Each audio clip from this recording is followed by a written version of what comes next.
When it comes to money, are you the breadwinner in your family, your immediate family? Yeah, in a way. How easy or hard is that position? Um, um, it's good. It's easy. Cause my family they're a lot older, so it's nah.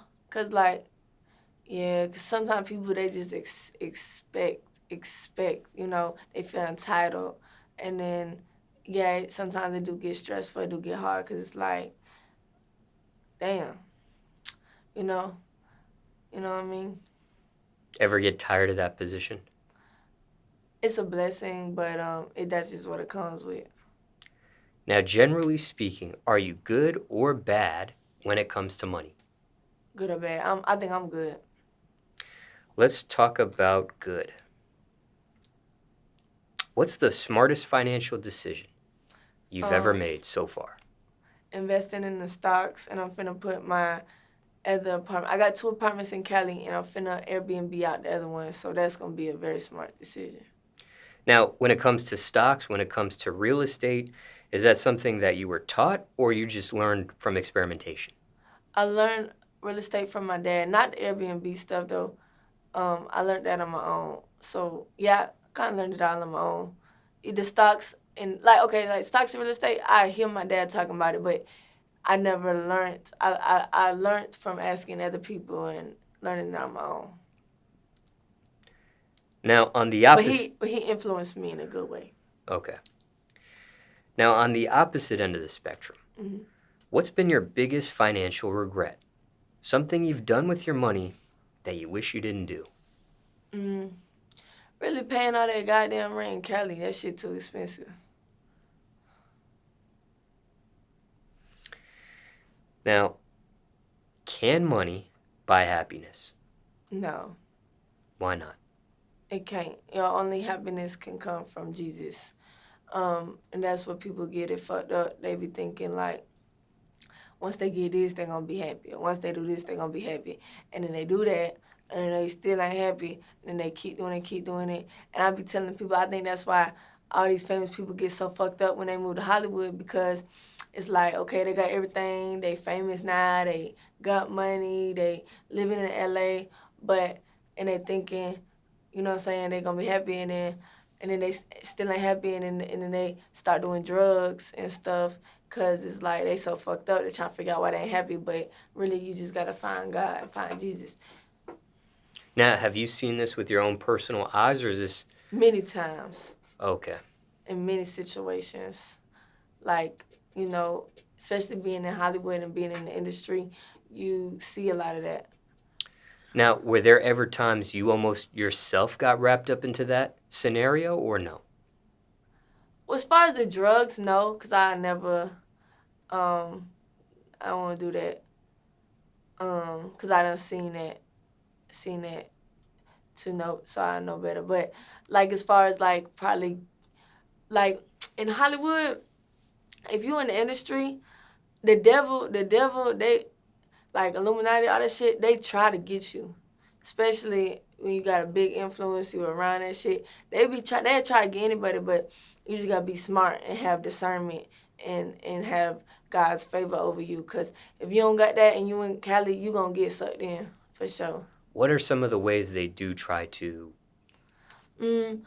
get to a person of that Oh, let me magnitude? tell you. Let me tell you. What they do is they invite you to these parties, these house parties, and then they be like, oh, Whoop the Whoop gonna be there, like your favorite rapper, the big ass person, and Whoop the Whoop gonna be there. Oh, before you get in, you gotta give us your phones and all this shit, and then they might do some gay shit to somebody, and then and then try to like and record it and tell them, oh, if you expose us, we gonna post it everywhere. And I know that from word of ear, but I know they do a lot of crazy shit in these house parties. And also, what I was about to say. Oh, okay. Let me tell you an experience I went through personally. So I was with some friends in LA, and it was this big influencer party. Should I say her name? It was Bella Thorne party. So I got invited from some other friends. It was on Halloween. I already don't celebrate Halloween. That's the devil's day. But I happened to be with them and they was going. I was like, fuck it, let's go. So it already was a lot of signs. The party said you have to be half naked. I'm like, first of all, I ain't going half naked nowhere. Second of all, it was like a lot of signs that was adding up that night. Like the same night on Hollywood Boulevard, the party was off Hollywood Boulevard. Some guy got shot and killed on Hollywood Boulevard, so the whole street was shut down. So that was another sign. So then we get to the party. You know, this is the beginning of all this COVID stuff. So we get up there. They talking about, oh yeah, you can't bring your phone in. I'm like, first of all, who ain't bringing their phone in? I'm bringing my motherfucking phone in. I don't give a fuck who you is. It could have been Kim Kardashian, and I'm bringing my phone. And then you gotta sign some papers. What am I signing some shit for to get into a party? Like, what? Like, I'm from Atlanta. We don't do shit like that. And then this is where it really threw me off. They said they had to prick your blood to get in. I said, oh, no, I'm good. Everyone else went. I called my Uber and left. Like, that's the shit where I think they be trying to get you. And, like, if it's like you gotta think about it. People move to L.A. for a dream. They chasing money, fame, clout, whatever. So they gotta think about it. Somebody, like, a young girl that's trying to get on, that just moved out there, she gon', oh, hell yeah, Bella Thorne in there. You don't know who else in there. Like, connections. Me, I'm good. Like, that shit gonna come naturally. I don't gotta prick my finger, take my blood to get into a party. If it's meant to happen, it's gonna happen. I'm not finna do something like that. Now, you did, the others did actually attend that party. Mm-hmm. Did you hear what ended up happening at the party and things of that nature? Or? No, I didn't even ask them. And I don't judge them. Like, that's them. I can't help what they do. Yeah. Now, for time reference, it's August 2021 now. Mm-hmm. But continuing on with my financial questions for you, Mm-hmm. I want to ask you this. Okay, Cash App, Venmo, Zelle, Apple Pay, Google Pay, or PayPal? Apple Pay for sure. I use that. I use Apple Pay everywhere. Sometimes sometimes I even be leaving my wallet at home and use Apple Pay. But like, it's been a few times where I went to go eat at a restaurant and then I was like, yeah, I'll take Apple Pay before I got the food because I forgot my wallet. Now, you may have answered this next question earlier in our discussion, Mm-hmm. but I'll still ask anyways because it might be a different answer you have. I don't know. Mm-hmm. But what's a bill you hate paying? Rent. And you've said that already. Yeah. Now, name something you didn't realize was so expensive until you became an adult. Rent. What's a habit that's made you money?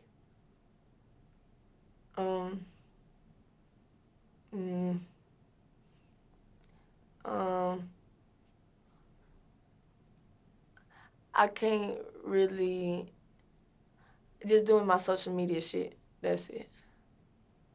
Oh, and making music, dropping music, YouTube videos, all that. Now, at this point, how many streams of income do you have? Let me count them. I'm gonna count the future ones I'm coming out with. Okay. Or should I just name them? I got OnlyFans, make a lot of money on that. And then I'm about to come out with a skincare line. I'm about to do a clothing brand collab with Desto. You know who that is? Awful Lot of Cough Syrup. There you go. Yeah, that's my homeboy. And then, what else? I do Stacks. You don't know what that is.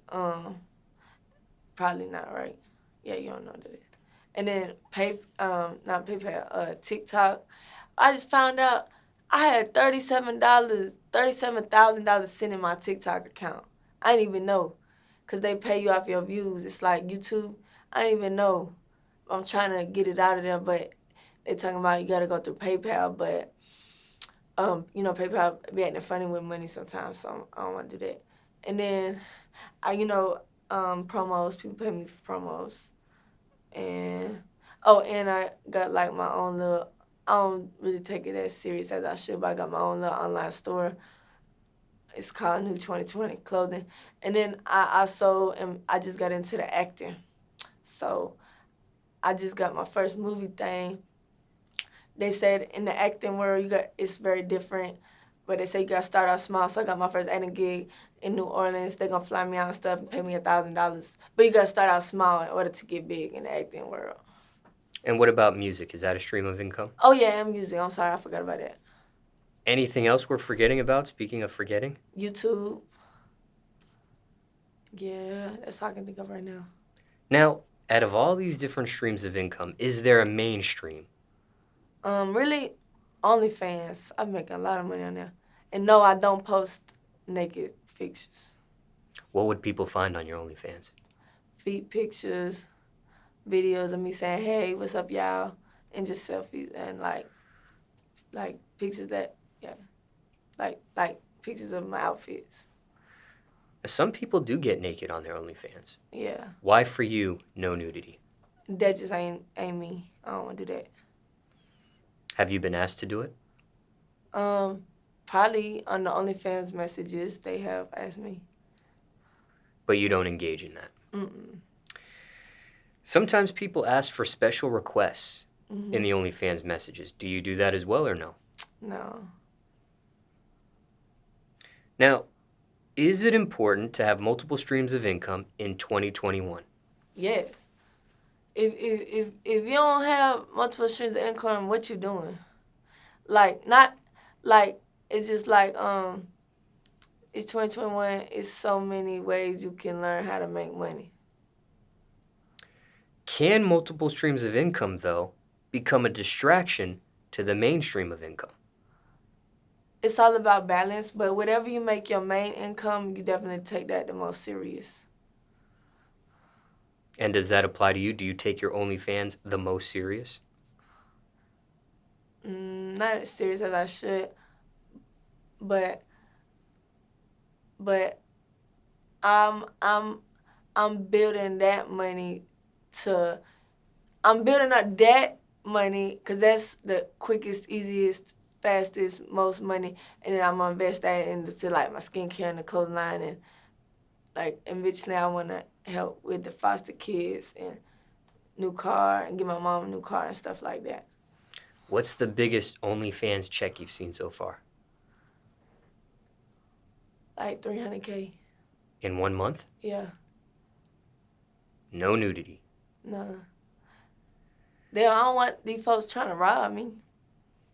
I'm just. Now,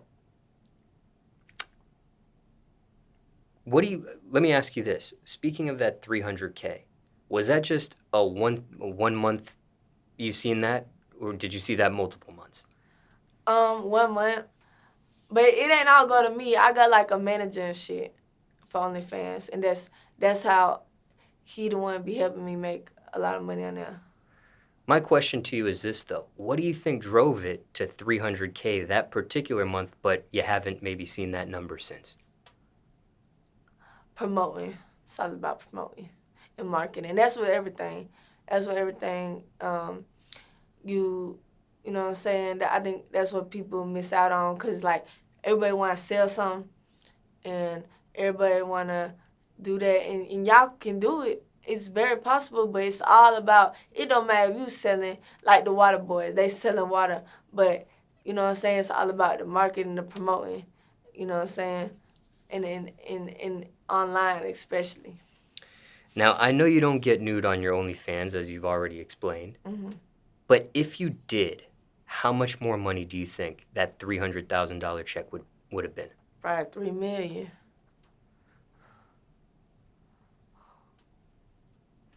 But that doesn't move you any further to No, I ain't doing that. even get nude.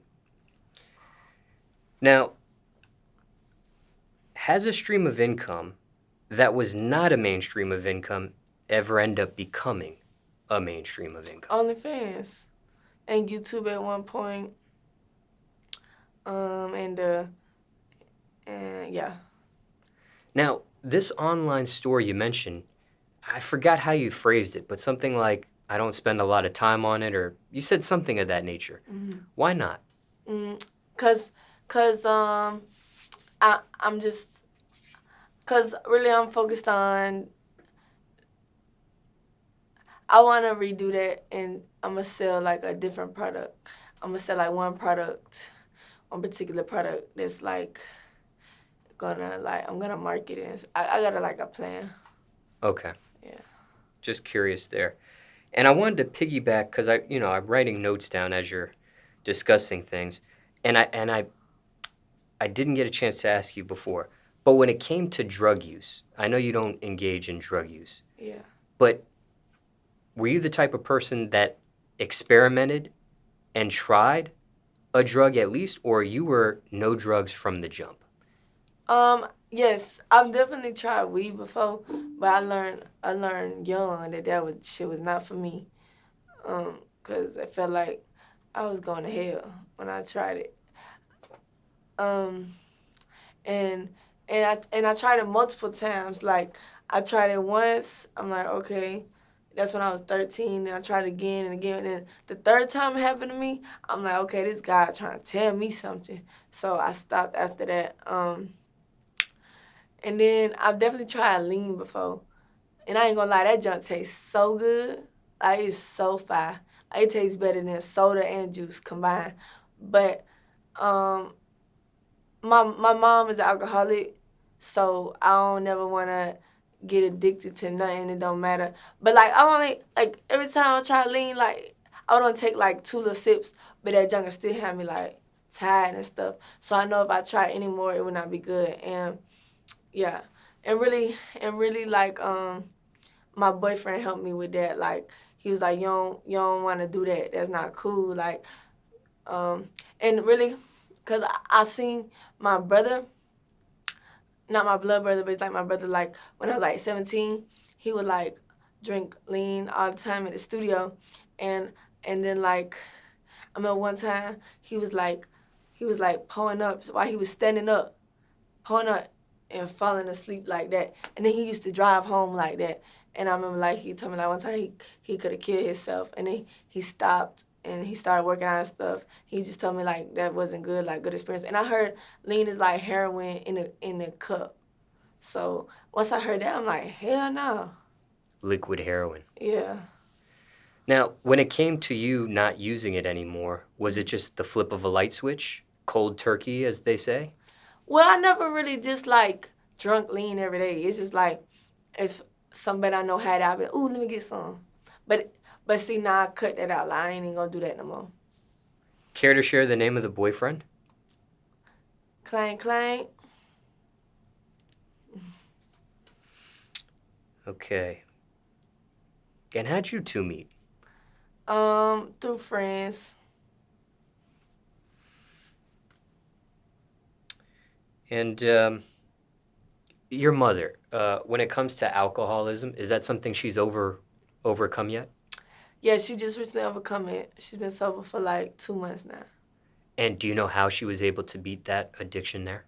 Yeah, they have this thing called, it's like a shot you could take, and you take it and it lasts for a month. It's $2,000, and every time you drink, it tastes like metal in your mouth, so you can't drink. But you know, she had to obviously go through a lot, like mentally and stuff, to say, okay, I really want to stop. How's your relationship been with her since she stopped? Well, I'm grown now, and she grown too, but you know, I love her. She my mom, and we try to talk and hang out as much as we can. But yes, it's good. It's real good. I didn't know if since she's quit, things have gotten better with you two, or Yeah, they gotten better. But it's all like yeah, it's gotten better and you think her quitting has something to do with that? for sure. Now, let's say somebody's watching this and they have a parent that's dealing with alcoholism, right? Maybe they're addicted to it currently and going through it. Now, I know circumstances could be different for everybody, but is there something you would say to somebody that is dealing with a parent that is going through that? Yeah, you just gotta pray for them, and love them from a distance and try to talk to them only when they're sober, because when they be off that stuff, because it could be alcohol, it could be drugs, it could be anything, you know, they tend to turn to a whole different person. So, yeah, like, you know, you just got to let them from a distance and try to only talk to them when they're sober or go see them when they're sober. When it came to, this is my final question about your mother. When it came to her actually becoming sober, did you have something to do with that at all? Did you play a part in that? Yeah, I helped her financially for to get the shot and stuff like that. And I mean, one night she called me, she was drunk, and she was like, "I want to stop drinking. How can I do it? What's your advice? What can?" And I just told her like, well, first of all, you drunk right now, but I was just like, you know, just pray and ask God to help you, and I'm gonna pray for you too. And she was like, I'm gonna do it. I'm doing it for you. That's what she said.